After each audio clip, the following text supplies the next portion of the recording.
دیکھیے، آج گفتگو کا جو ٹاپک ہے اور جو بہت اہم مسئلہ ہے اردو شاعری کا، وہ یہ کہ غزل کے تاریخ میں یا شاعری کی تاریخ میں یہ جو تبدیلیاں رونما ہوتی ہیں اور مختلف ناموں سے جانی جاتی ہیں، ان کے شناخت کا کیا ذریعہ ہے؟ کیسے ہم پہچانیں کہ یہ ایک دوسرا رویہ ہے شاعری کا اور یہاں سے شاعری ایک نیا موڑ یا نیا رخ اختیار کر رہی ہے؟ کن چیزوں سے یہ معلوم ہوتا ہے کہ شاعری کی تحریکات بدل رہی ہیں یا شاعری میں کوئی نئی تحریک آ رہی ہے؟ اتنا تو آپ بھی جانتے ہیں، بلکہ ادب کا ہر طالب علم جانتا ہے کہ کلاسیکی شاعری کیا چیز ہوتی تھی اور اس کی کیا صفات ہوتی تھی۔ پھر اس کے بعد ترقی پسند شاعری اور ترقی پسند غزل آئی ہماری شاعری کی تاریخ میں، پھر جدیدیت آئی، پھر اور اب تو سلسلہ گیا مابعد جدیدیت کا چل رہا ہے۔ یہ سب نام تو ہم سنتے ہیں، لیکن ہم اس پر غور نہیں کرتے کہ رویوں کی یہ تبدیلی یا نئی تحریکات کا سرچشمہ کیا ہے، کہاں سے یہ تبدیلیاں رونما ہوتی ہیں اور کیسے یہ تبدیلیاں شروع ہوتی ہیں۔ تو اس کی شناخت کا ذریعہ کیا ہے؟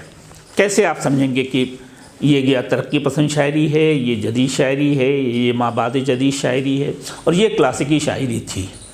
تو پہلی بات تو یہ ہے کہ ذرا سا اس پر رک کے غور کرنے کی ضرورت ہے کہ وہ محرکات کیا ہیں، وہ اسباب کیا ہیں جس کی وجہ سے ہم شاعری کے اس دھارے میں تبدیلیوں کا احساس کرتے ہیں اور محسوس ہوتا ہے کہ یہاں سے کچھ بدل رہا ہے۔ اس میں نمبر 1 پر پہلی چیز جو دیکھنے کی ہے یہ کہ خیالات کو دیکھیں آپ کہ جو مضامین اور جو خیالات کلاسیکی شاعری میں باندھے جاتے تھے اور کلاسیکی غزل کے ہر شاعر کے ہاں وہ موجود ہوتا تھا، وہ کیا تھا؟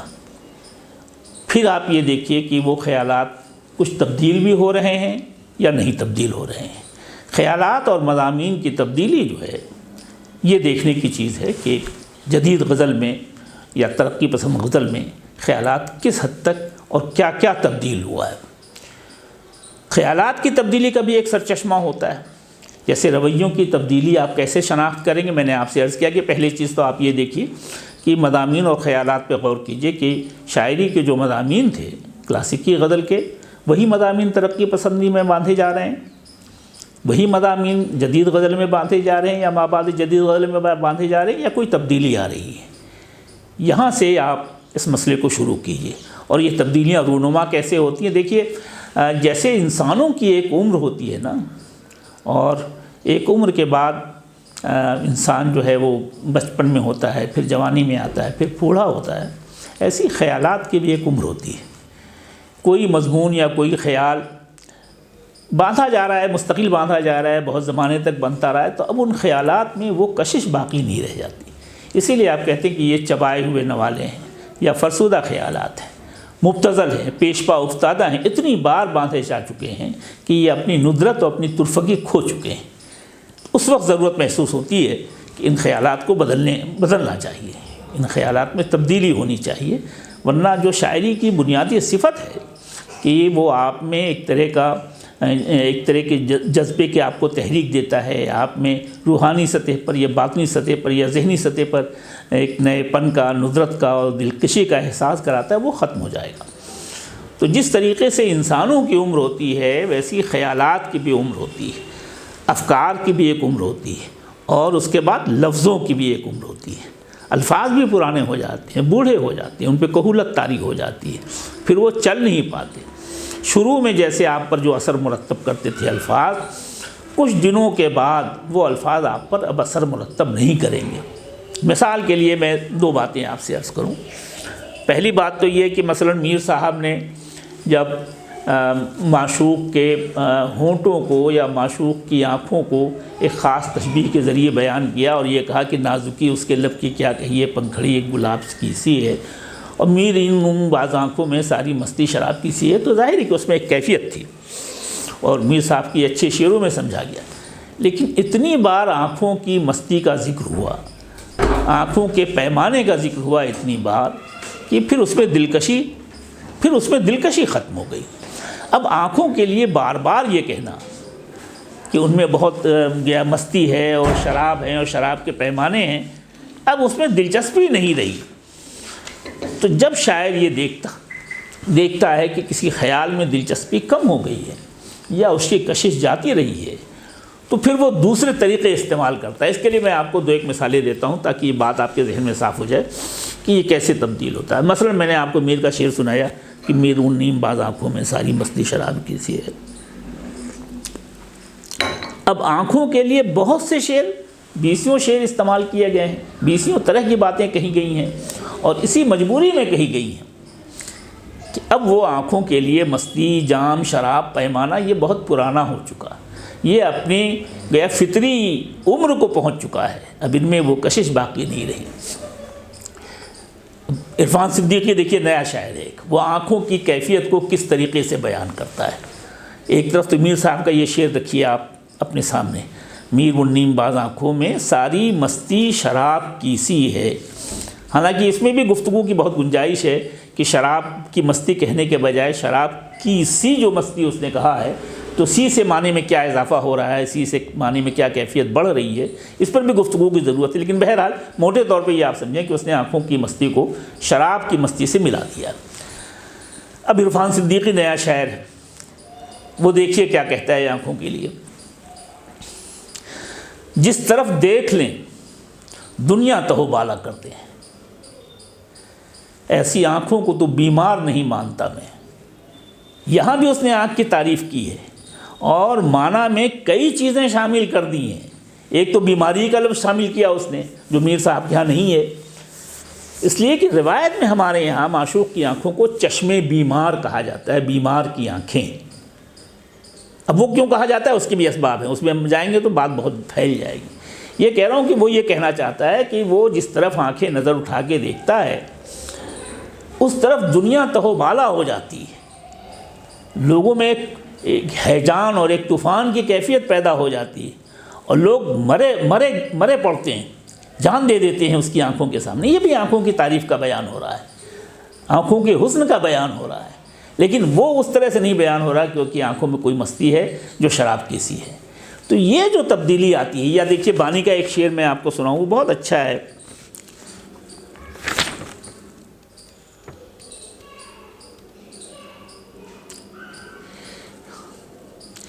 نہیں ہے آنکھ کے صحرا میں ایک بوند سراب، بالکل دیکھیے تیسری، بانی بھی نیا شاعر ہے ہمارا منجانانی بانی، وہ بھی بالکل نیا شاعر ہے۔ آپ کو یہ بتانے کی میں کوشش کر رہا ہوں کہ کلاسیکی سے جدیدیت کی طرف سفر، اور کلاسیکی سے مارکسیت کی طرف سفر، یا ترقی پسندی کی طرف سفر کرنا، اور پھر ترقی پسندی سے جدیدیت کی طرف آنا، یہ کیا چیز ہوتی ہے، کیا چیز بدل جاتی ہے اس میں۔ یہ جب آپ کے سمجھ میں آ جائے گا تو یہ جدید غزل بھی آپ کے سمجھ میں آ جائے گی کہ کیا ہوتی ہے اور اس کے مسائل کیا ہیں۔ تو اس میں پہلی بات تو میں نے آپ سے یہ عرض کی کہ تصور جو ہے وہ بدلتا ہے، خیالات بدلنے لگتے ہیں، اور بدلنے کی ضرورت اس لیے محسوس ہوتی ہے کہ یہ مضامین اور خیالات اتنے پرانے ہو جاتے ہیں کہ پھر قاری یا سامع کے اعصاب پر یا اس کے ذہن پر اس طرح سے اثر انداز نہیں ہوتے جس طرح سے اپنے ابتدائی زمانے میں ہوا کرتے تھے۔ تو یہ گویا شاعری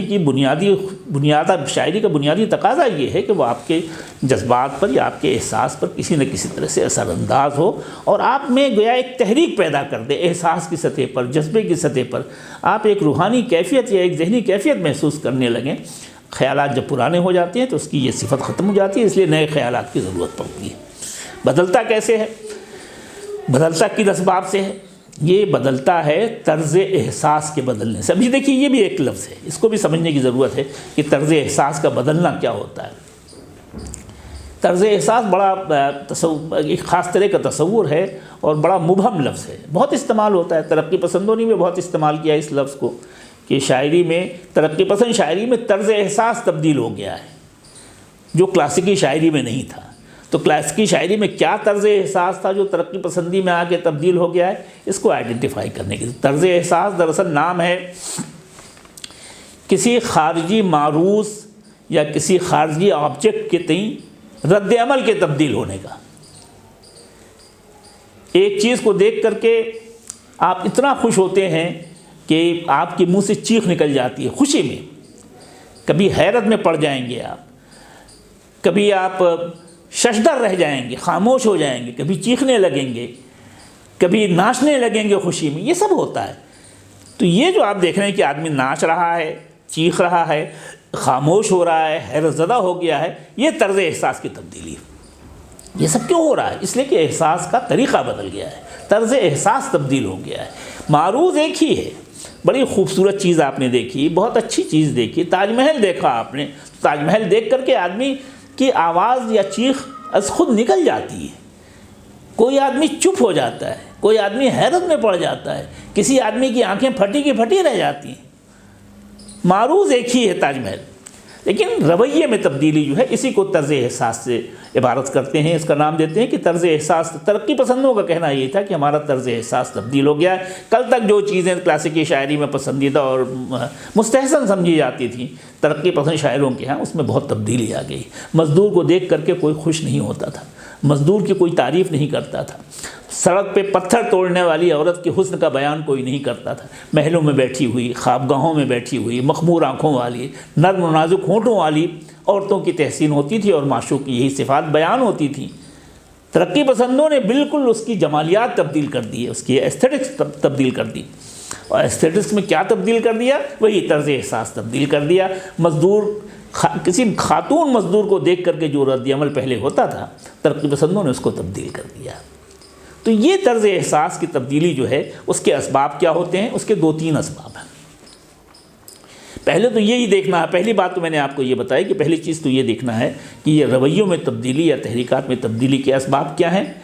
پھر یہ جو تبدیلی ہوتی ہے وہ کس وجہ سے ہو جاتی ہے؟ وہ بدل جاتی ہے تہذیب کے تصور میں تبدیلی سے۔ کلچر کا تصور ہمارا بدل گیا۔ کلچر کیا چیز ہوتی ہے؟ اصولوں کا وہ نظام، اخلاقیات کا وہ نظام جس کے تحت ہم کسی چیز کو پسند یا ناپسند کرنے لگتے ہیں، یہی کلچر ہے۔ پہلے کلچر یہ تھا کہ بغیر ٹوپی کے آدمی سر پہ نہیں نکلتا تھا، ننگے سر باہر نہیں جاتا تھا، یا بنیان پہن کے باہر نہیں نکلتا تھا، یا ٹی شرٹ پہن کر کے باہر نہیں نکلتا تھا۔ اب کلچر تبدیل ہو گیا، اب ننگے سر کیا، اب تو طرح طرح کے بال کاٹے جاتے ہیں، بال بنائے جاتے ہیں، ننگے سر جانے کا تو خیر وہ کوئی مسئلہ ہی نہیں رہ گیا کہ ٹوپی پہن کے کوئی نکلے، ورنہ یہ خلاف آداب سمجھا جائے گا۔ تو یہ تصور میں تبدیلی ہوئی ہے تہذیب کے تصور میں تبدیلی، یعنی اصولوں کا وہ نظام جس کی روشنی میں ہم کسی چیز کو پسند یا ناپسند کرتے ہیں، وہی تہذیب کہلاتی ہے۔ سر ڈھانکنا چاہیے، ننگے سر نہیں آنا چاہیے، سر پہ دوپٹہ ہونا چاہیے، اب یہ سب چیزیں رہ نہیں گئیں۔ اب تو آپ دیکھیے جو ٹی وی کا کلچر ہے ہمارے یہاں، اور جو سوشل میڈیا کا کلچر ہے، یہ فیس بک کا جو کلچر ہے، اس میں خواتین کس طریقے سے نیم برہنہ ہو کر کے آپ کے سامنے آتی ہیں۔ اب وہ معیوب بھی نہیں سمجھا جاتا، مستحسن سمجھا جاتا ہے، بلکہ پرانی تہذیب کے متعلق یہ کہا جاتا ہے کہ یہ دقیانوسی ہے، کنزرویٹو ہے، پرانے زمانے کا ہے۔ تو یہ تہذیب جو ہے نا، یہ رویے کو تبدیل کرتی ہے۔ دوسرا، تصور کائنات بدل جاتا ہے، تصور حسن بدل جاتا ہے۔ تصور حسن بدل جاتا ہے، جس کے متعلق تو بہت مشہور جملہ ہے ان کا، ہمارے پریم چند کا، کہ انہوں نے ترقی پسندوں کے اجلاس میں صدارتی خطبہ کہتے ہوئے یہ بات کہی تھی کہ ہمیں اب حسن کا معیار بدلنا ہوگا۔ حسن کا معیار بدلنے کا مطلب یہ کہ پورا سسٹم آپ کو شاعری کا چینج کرنا ہے، اور صرف شاعری نہیں، افسانے کا۔ افسانے میں جو چیزیں کل پسند نہیں کی جاتی تھی، مزدور کا بیان، یہ استحصال کا بیان، یا اعلیٰ طبقے اور پست طبقے کے درمیان کشمکش کا بیان، یہ سب چیزیں نہیں ہوتی تھیں۔ کہانیاں ہمیشہ راجہ اور رانی کی ہوتی تھیں، جنوں اور پریوں کی ہوتی تھیں، اعلیٰ طبقے کی ہوتی تھیں، شاعری بھی انہیں کے متعلق ہوتی تھی۔ اب ترقی پسندوں نے آ کر کے اس کو جدید شاعری نے اس میں بہت تبدیلیاں کی ہیں۔ یہ گفتگو کا مرکز یا محور یہ آپ سمجھیں کہ ہم آپ کو یہ بتانا چاہتے ہیں کہ جدید شاعری کس چیز سے عبارت ہے، اور جدید شاعری میں کیا چیزیں تبدیل ہوئی ہیں جو کلاسیکی شاعری میں نہیں تھیں یا ترقی پسند شاعری میں نہیں تھیں۔ بہرحال بات وہاں چھوٹ گئی تھی ہماری کہ دیکھیے، مثال سے میں نے آپ کو سمجھایا کہ عرفان صدیقی آنکھوں کی تعریف کے لیے اس کو شراب کے پیمانے نہیں کہتا، اس کو بالکل دوسرے ڈھنگ سے کہتا ہے، اور یہ کہتا ہے کہ جس طرف دیکھ لیں دنیا تہو بالا کر دیں، ایسی آنکھوں کو تو بیمار نہیں مانتا میں۔ اب بیمار کی بھی معنویت بہت ہے، آنکھوں کو بیمار کہا جاتا ہے، معشوق کی آنکھوں کو کہ چشمے بیمار۔ اس کی وجہ یہ ہے کہ جیسے بیمار آدمی کو اٹھنے میں بہت وقت لگتا ہے اور بہت دھیرے دھیرے اٹھتا ہے، ایسی ہی معشوق کی آنکھیں بھی بہت مشکل سے کسی کی طرف اٹھتی ہیں اور بہت آہستہ آہستہ اس کو دیکھتی ہیں۔ غالب نے بھی اب دیکھیے آپ، یہی تبدیلی ہے، طرز احساس کی تبدیلی، جسے میں کہتا ہوں کہ رویے کی تبدیلی ہوگی۔ غالب نے بھی یہ بات کہی ہے، بہت دنوں میں تغافل نے تیرے پیدا کی، وہ ایک نگہ جو بظاہر نگاہ سے کم ہے۔ یہ بھی آنکھوں کی تعریف کر رہا ہے، لیکن آنکھوں میں وہ شراب کی مستی نہیں دیکھ رہا ہے۔ پہلے تو یہ بیان کیا پہلے مصرعے میں اس نے کہ اس کے ہاں تغافل بہت ہے، تغافل جان بوجھ کے غفلت برتنا۔ معلوم ہے کہ مسٹر ایکس کھڑے ہیں مگر وہ نہیں دیکھے گا، جانے گا ہی نہیں، پہچانے گا ہی نہیں، بڑی مشکل سے پہچانے گا۔ تو تغافل بھی ایک دن کا نہیں ہے، اس پر مہینوں بلکہ برسوں گزر گئے ہیں، تب جا کے یہ اسٹیج آئی ہے کہ نگاہ سے وہ نگہ پر آ گیا ہے۔ نگہ کہتے ہیں کم نگہی کو، بہت کم نگاہوں سے دیکھنا یا نگاہ غلط انداز ڈالنا۔ نگہ، وہ ایک نگہ جو بظاہر نگاہ سے کم ہے، کہنے کو تو نگاہ سے کم ہے، بھرپور آنکھوں سے دیکھنا الگ چیز ہے اور کسی کو گوشہ چشم سے دیکھنا بالکل الگ چیز ہے۔ تو بہت ہوا مشکل سے تو اٹھا کے بس ایک ہلکی سی نظر ڈالی اور آگے بڑھ گئے۔ یہاں بھی آنکھوں کی تعریف بیان کی جا رہی ہے معشوق کی غالباً، یا یہ کہ بہت اچھی تشبیہ، اس میں تشبیہ کیا استعارہ استعمال کیا ہے غالب نے۔ یہ سب گفتگو اس حوالے سے ہو رہی ہے کہ تبدیلیاں آتی کس راستے سے ہیں، تحریکات میں یا رویوں میں، اور کیسے خانہ بندی ہوتی ہے کہ یہ کلاسیکی شاعری ہے اور یہ جدید شاعری ہے، یہ انہی راستوں سے آتی ہے اور اسی سے پہچانے۔ مبہم گفتگو نہیں، مثالوں کے ذریعے بہت واضح الفاظ میں یہ بتانے کی ضرورت ہے کہ دیکھو خیالات میں تبدیلی آ رہی ہے۔ ایک ہی معروض آنکھ میر صاحب کے یہاں کسی اور کیفیت کے ساتھ ہے، غالب کے یہاں کسی اور کیفیت کے ساتھ ہے، عرفان صدیقی کے یہاں کسی اور داغ نے تیری آنکھیں تو بہت اچھی ہیں، لوگ کہتے ہیں انہیں بیمار، یہ کیا؟ اب اس میں کوئی تشبیہ استعمال نہیں کر رہا ہے، کوئی استعارہ استعمال نہیں کر رہا ہے۔ جب سارے استعارے فیل کر جاتے ہیں اور ساری تشبیہیں ناکام ہو جاتی ہیں تو پھر آدمی راست بیانیے پہ اتر آتا ہے۔ تیری آنکھیں تو بہت اچھی ہیں، نہ پھول کہہ رہا ہے، نہ جام کہہ رہا ہے، نہ تلوار کہہ رہا ہے، نہ تیر کہہ رہا ہے، بس اس نے یہ کہا کہ یہ سارے پیرائے بیان جو ہیں وہ ناکافی ہیں۔ عاجز آ کے وہ یہ کہتا ہے کہ یہ تو بہت اچھی آنکھیں ہیں۔ لوگ اسے بیمار کیوں کہتے ہیں؟ اب اچھے اور بیمار کا تقابل کیا اس نے، اور بیمار میں آپ کو بتا چکا ہوں کہ آنکھوں کو بیمار کیوں کہا جاتا ہے، معشوق کی چشمے بیمار کیوں ہے وہ۔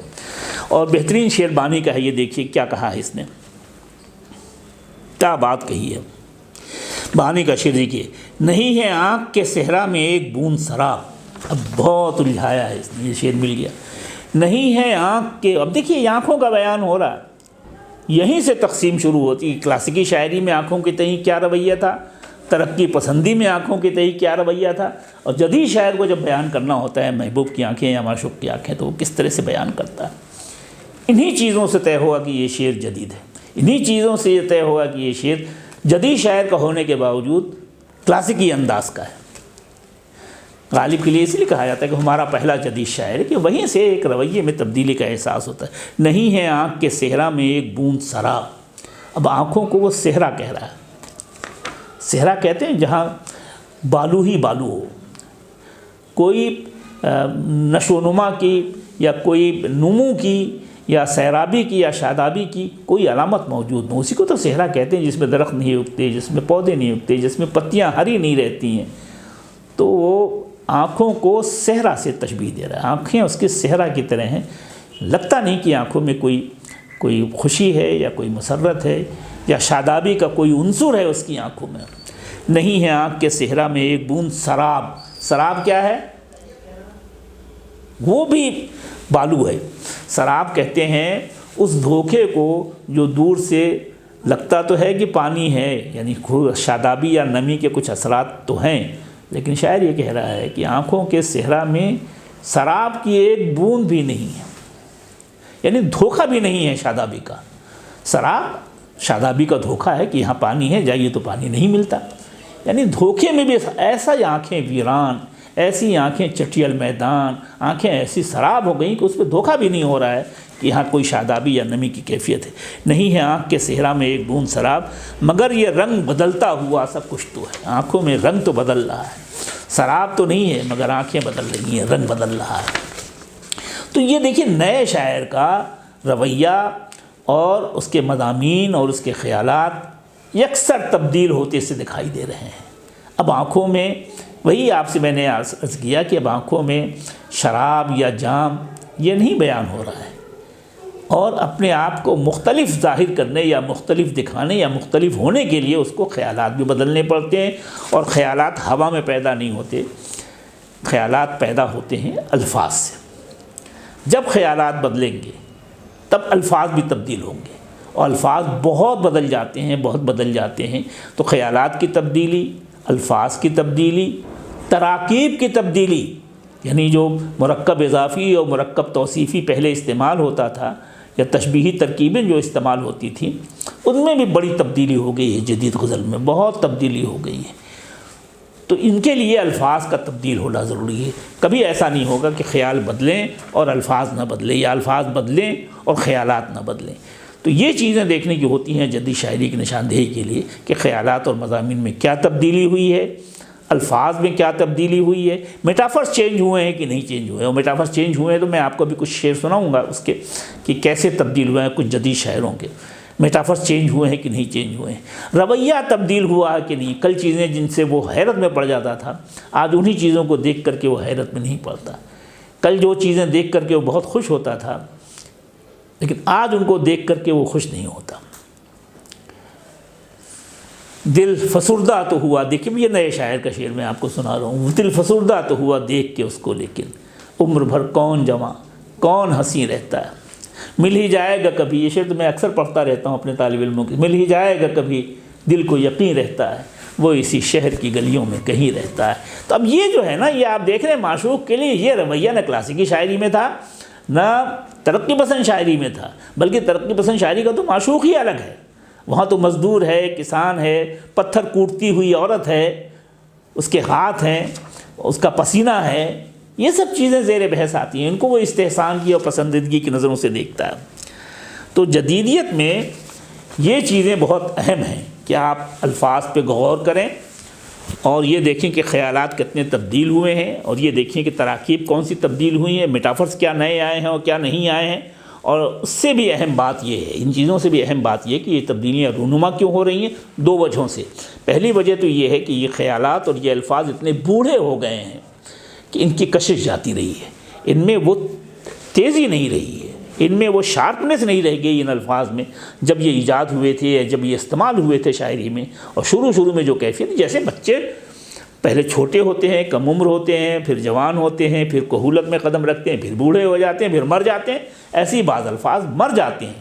اب آپ کلاسیکی شاعری کے یہ الفاظ بار بار استعمال کریں تو وہ مر چکے ہیں الفاظ، اب وہ آپ میں وہ اس طرح سے اسپارک نہیں کرتے، آپ میں وہ تبدیلیاں نہیں لاتے، آپ میں وہ احساس نہیں پیدا کرتے، اس لیے بھی تبدیل ہو جاتی۔ جدیدیت نے الفاظ بھی تبدیل کیے ہیں، خیالات بھی تبدیل کیے ہیں، اور وہ ان کے وسائل اظہار میں بھی بہت تبدیلی ہوئی ہے، ان کے میٹافرز، ان کے سملیز، ان کی تراکیب، ان کے رویے، ان کا طرز احساس سب بدلا ہے۔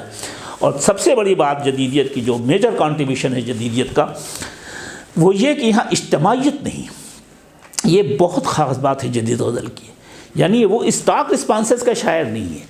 ایسی بات نہیں ہے کہ وہ اجتماع کے مسائل کو بیان کرے، تمام لوگوں کے مسائل کو بیان کرے، کسی معاشرے کے مسئلے کو بیان کرے، یا معاشرے کو وہ انحصار کرتا ہے فرد کے جذباتی صورتحال پر، فرد کے اندر جو زندگی چل رہی ہے۔ اسی لیے آپ اس کے موضوعات دیکھیے، جدیدیت کے تنہائی کا بہت رونا ہے، شخصیت کے گم ہو جانے کا بہت رونا ہے۔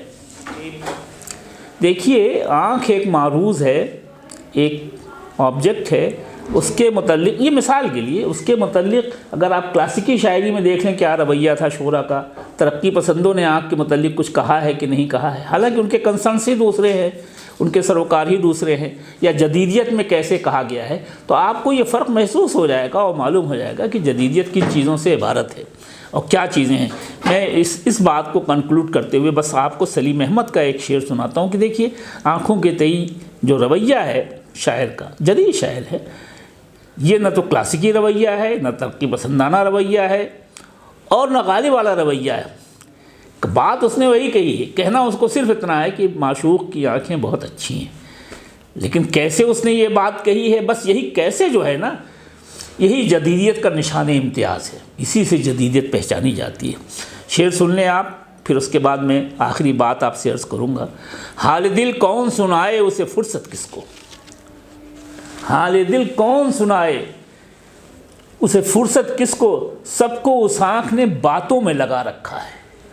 اب آنکھیں کیسے بات میں لگاتی ہیں کسی کو، یہ آپ خود غور کیجئے۔ آنکھوں کی تعریف کا بالکل نیا اسلوب ہے، آنکھیں بھی بات کرتی ہیں، اور باتیں ایسی کہ کسی کو اپنا حال دل سنانے کا موقع ہی نہیں مل رہا ہے، وہ تو ابھی آنکھوں کے سوالوں کا جواب دے پائے، اس کی باتوں سے اسے فرصت ملے، تب اپنا حال دل سنائے۔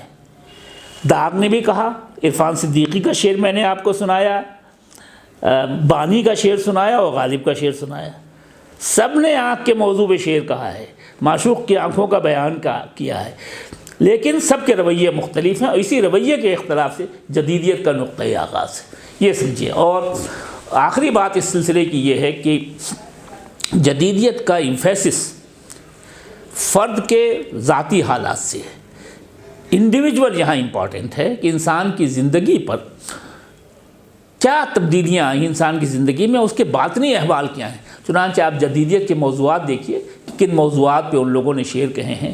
فرد کی تنہائی ہے، شخصیت کا دو نیم ہو جانا ہے، بکھراؤ ہے، اجنبیت بہت بڑا موضوع ہے جدیدیت کا، کہ آدمی اپنے آپ کو معاشرے میں اجنبی محسوس کر رہا ہے، کسی سے کوئی ربط نہیں، کسی سے کوئی تعلق نہیں، خود غرضی کا دورہ ہے۔ تو یہ جو آپ دیکھتی ہیں نا کہ یہ موضوعات جدیدیت کے ترقی پسندی سے بھی مختلف ہیں اور کلاسیکی شاعری سے بھی مختلف ہیں، اس کا سبب یہ ہے کہ کلاسیکیت میں ایک نوع کی اجتماعیت تھی۔ اجتماعیت تھی مانے آنکھ کے متعلق یا انسانی زندگی کے متعلق جو ایک شاعر کا رویہ ہے، جو درد کا رویہ ہے زندگی کے متعلق، وہی رویہ میر کا ہے، وہی رویہ سودا کا ہے۔ سب دنیا کی بے ثباتی کا ذکر کرتے ہیں، کوئی دنیا کو پسند نہیں کرتا، یہاں کی زندگی کو کوئی پسند نہیں کرتا، سب کہتے ہیں کہ سب دھوکہ ہے، فریب ہے، بہت کلفت ہے، بہت پریشانی ہے۔ لیکن یہی رویہ اگر بالکل الٹ جائے، دنیا بہت خوبصورت جگہ ہے، دنیا بہت اچھی جگہ ہے، دنیا میں اللہ تعالیٰ نے طرح طرح کی چیزیں پیدا کی ہیں، ان سے لطف اندوز ہونا چاہیے۔ وقت کے گزرنے کا بجائے شاعر، کلاسیکی شاعر خوش ہوتا ہے کہ وقت گزرے گا، موت آئے گی، دنیا کی کلفتوں سے نجات مل جائے گی۔ اب غالب کا شعر سن لیجئے، اسی سب وجہ سے کہا جاتا ہے غالب کے متعلق کہ غالب ہمارا پہلا جدید شاعر ہے، پہلا نیا شاعر ہے۔ اس کے ہاں زندگی کے تئیں رویہ، محبت کے تئیں رویہ اور کائنات کے تئیں رویہ بالکل جدیدیوں جیسا ہے۔ ایک شعر سن لیجئے غالب کا، مثال آپ کے سمجھ میں آ جائے گی۔ مٹتا ہے فوت فرصت ہستی کا غم کہیں، جو زندگی گزر رہی ہے اور ہر لمحہ جو زندگی کم ہوتی جا رہی ہے، وقت کے گزرنے کا غم جو ہے یہ کبھی ختم نہیں ہوتا، کہ آج اتنے دن رہ گئے ہیں زندگی کے، آج اتنے دن رہ گئے ہیں، آج اتنے دن رہ گئے ہیں۔ مٹتا ہے فوت فرصت ہستی کا غم کہیں، عمر عزیز صرف عبادت ہی کیوں نہ ہو، چاہے پوری زندگی ہم سجدے میں پڑے رہیں تو بھی اطمینان نہیں ہوتا، تب بھی خوشی حاصل نہیں ہوتی کہ ہم نے زندگی کو کارآمد بنا لیا، عبادت میں گزار دیا۔ ارے بھائی وہ اپنی جگہ پر، لیکن جو وقت گزرا ہے، جو زندگی گزری ہے، اس کے غم کا کیسے مداوع ہوگا؟ تو زندگی کو اس طریقے سے یا وقت کو اس طریقے سے عزیز رکھنا اور وقت کی اس طرح سے قدر پہچاننا، یہ جدید رویہ ہے۔ میرے خیال سے بنیادی باتیں تو جدیدیت کی یہی ہیں کہ خیالات اور مضامین تبدیل ہوئے۔ ان کے تبدیل ہونے کے اسباب یہ ہیں کہ تصور تہذیب تبدیل ہوا ہے، تصور حیات تبدیل ہوا ہے، تصور کائنات تبدیل ہوا ہے، اور اس تبدیلی کو پرکھنے اور دیکھنے کا ذریعہ الفاظ ہے۔ الفاظ تبدیل ہو گئے ہیں، سیٹ آف ورڈز چینج ہو گئے ہیں، وہ ترکیبیں استعمال نہیں ہوتی جو کلاسیکی شاعری کی تھیں، وہ استعارے استعمال نہیں ہوتے، اور نئے پیکر اور نئی تشبیہیں آ گئیں۔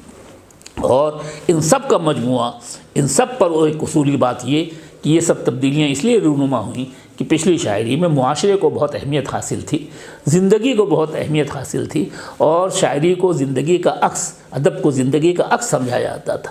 جدیدیت نے اس تصور کو تبدیل کیا ہے کہ یہ معاشرے کا عکس نہیں ہے، زندگی کا عکس نہیں، بلکہ فرد کے باطن میں جو زندگی ہے، جو باہر کی زندگی سے کہیں زیادہ بڑی ہے۔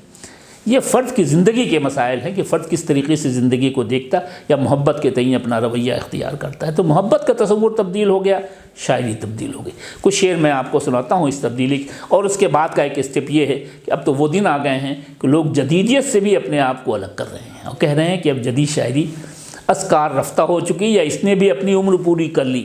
یہی بات جو میں نے آپ سے شروع میں کہی تھی کہ ہر چیز کی ایک عمر ہوتی ہے، ہماری بھی ایک عمر ہے، آپ کی بھی ایک عمر ہے، کبھی بچے تھے، کبھی جوان ہوئے، کبھی بوڑھے ہوئے، اب موت کے منہ میں۔ تو جب آدمی بوڑھا ہو جاتا ہے نا تو اس کی تیزی اور یا جو شارپنیس ہوتی ہے مزاج کی یا طبیعت کی، وہ ایسی الفاظ کا معاملہ ہے۔ الفاظ جب شروع میں کوئی نیا لفظ آتا ہے، کوئی نئی تشبیہ آتی ہے تو اس میں ایک کیفیت ہوتی ہے، کثرت استعمال سے وہ کیفیت ختم ہونے لگتی ہے، وہ لفظ جو اس کا نوکیلا پن ہے وہ کھردرا ہو جاتا ہے، ختم ہو جاتا ہے۔ اسی لیے نئے الفاظ کی ضرورت ہوتی ہے، نئی پیکروں کی ضرورت ہوتی ہے۔ بس 2-3 شعر سن لیجئے آپ ایک جدید شاعر کی، جو ہمارا سب سے بڑا جدید شاعر سمجھا جاتا ہے، ظفر اقبال۔ میرے خیال سے آپ نے اس کا نام بھی سنا ہوگا، ظفر اقبال کا۔ یہ ہمارا سب سے بڑا شاعر۔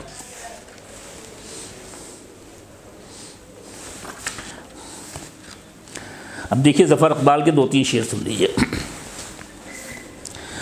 لاحقے اور لاؤ میرے لیے، وہی سابقہ لاحقہ جو لفظوں میں لگتا ہے، لاحقے اور، کیوں پرانے لاحقے ختم ہو گئے، ان کی عمر ختم ہو گئی، وہ مردہ ہو چکے ہیں، ان میں کیفیت باقی نہیں رہی۔ لاحقے اور لاؤ میرے لیے، ضابطے اور لاؤ میرے لیے، مجھ پہ نافذ نہیں اصول کہن، کلیے اور لاؤ میرے لیے۔ کوئی دوسرا اصول، کوئی دوسرا ضابطہ حیا، کوئی دوسرا تصور تہذیب، منزلیں اور ہیں میرے درپیش، راستے اور لاؤ، حیرتیں یہ نہیں مجھے درکار۔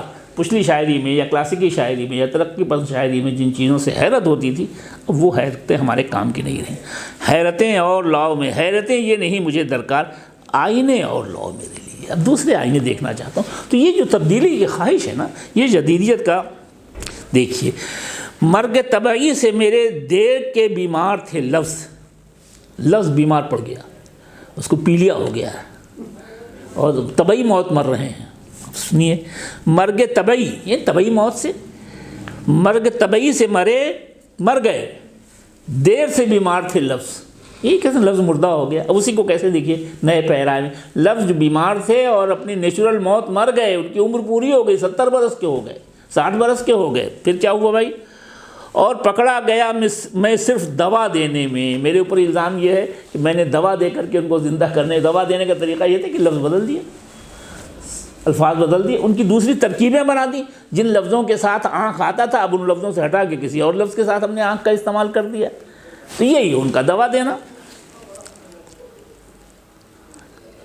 اب دیکھیے، اب اس میں ذرا سے ایک کھلنڈرا پن، تھوڑی سی ایک نو کی عریانیت، تھوڑی سی بے باکی۔ اور پکڑا گیا میں صرف دوا، صدر پوشی ہے قافیہ بندی۔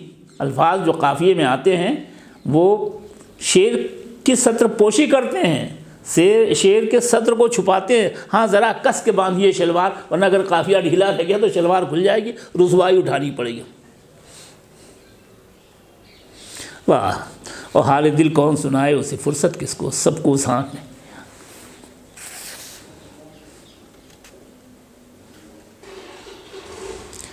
اب دلوں کے متعلق دیکھیے بہت سی تشبیہیں دل کی آئی ہوں گی، استعمال ہوئی ہوں گی۔ اب دیکھیے نیا شاعر یا جدید شاعر کیسے، یہی میں آپ سے کہہ رہا ہوں کہ وہ سیٹ آف ورڈز جو ہے نا، الفاظ کا وہ پورا سیٹ جو ہے وہ تبدیل ہو گیا ہے۔ پھٹے پرانے دلوں کی خبر نہیں، پھٹے پرانے دلوں کی خبر نہیں لیتا۔ دل کے لیے پھٹا پرانا لفظ آج تک استعمال نہیں ہوا۔